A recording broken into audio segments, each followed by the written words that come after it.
siswa, saya akan membuat video tentang contoh tekanan hidrostatis.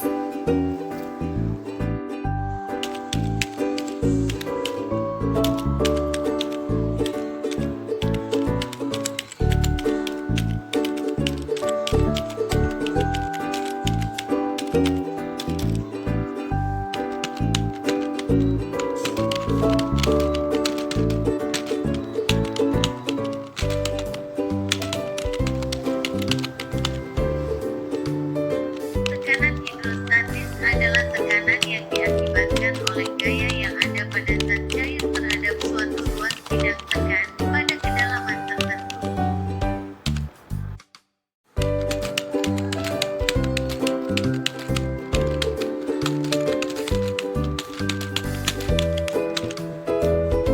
Lebih singkatnya adalah setiap jenis zat cair akan memberikan tekanan tertentu tergantung dari kedalamannya.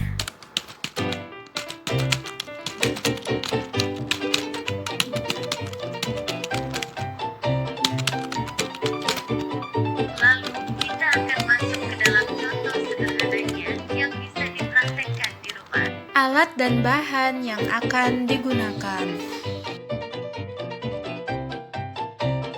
Langkah pertama, lubangi ember atau wadah yang akan kalian gunakan sebanyak 3 buah lubang dengan jarak setiap lubang 10 cm dan formasinya lurus sejajar.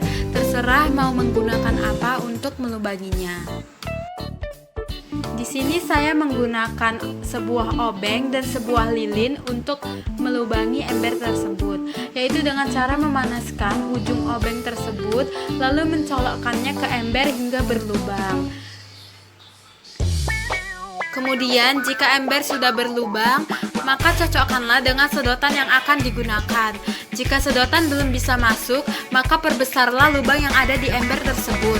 Tetapi, jika sudah bisa masuk, berhentilah untuk melubangi ember tersebut agar tidak terjadi kelonggaran ketika sedotan dimasukkan ke dalam lubang ember tersebut. Untuk memudahkan sedotan agar bisa dimasukkan ke dalam lubang ember, maka potonglah ujungnya menjadi miring.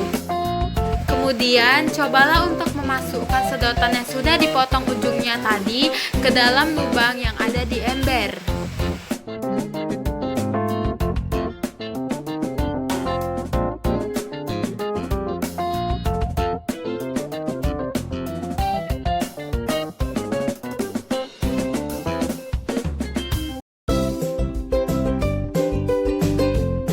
Jika sedotan yang digunakan panjang, maka potonglah menjadi sama rata sedotan tersebut agar memudahkan mengalirnya air. Kemudian, siapkan air di ember lain untuk mengisi ember yang sudah dipasang sedotan. Boleh menggunakan keran langsung, lalu isilah ember tersebut hingga penuh dan perhatikan air yang mengalir dari ketiga sedotan.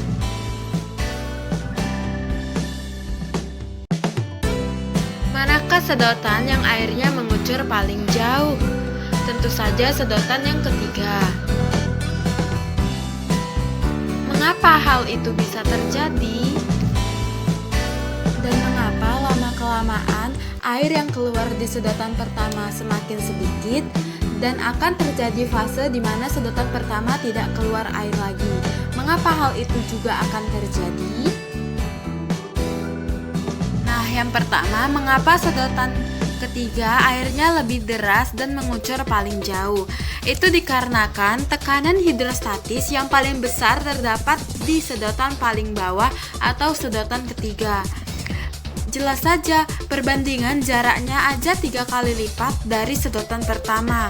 Maka, karena jenis airnya sama, tekanan hidrostatisnya akan 3 kali lipat lebih besar dibanding yang sedotan pertama. Intinya, tekanan hidrostatis ini hanya sebatas seberapa besar tekanan yang diberikan zat cair di kedalaman tertentu. Nah, yang kedua, mengapa sedotan pertama tidak terjadi keluar air lagi? Karena air sudah berkurang dan melewati wilayah sedotan pertama, sehingga tidak ada lagi air yang bisa memasuki lubang sedotan pertama. Begitu juga yang akan terjadi pada sedotan kedua dan ketiga. Jika air sudah berkurang dan melewati wilayah sedotan kedua dan ketiga, maka tidak akan ada lagi air yang bisa melewati sedotan kedua dan ketiga. Perhatikanlah, pada sedotan kedua, air sudah mulai berhenti mengalir.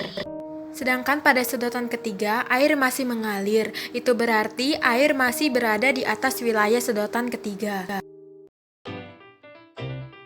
Baiklah, sekian dari hasil video praktek saya tentang tekanan hidrostatis.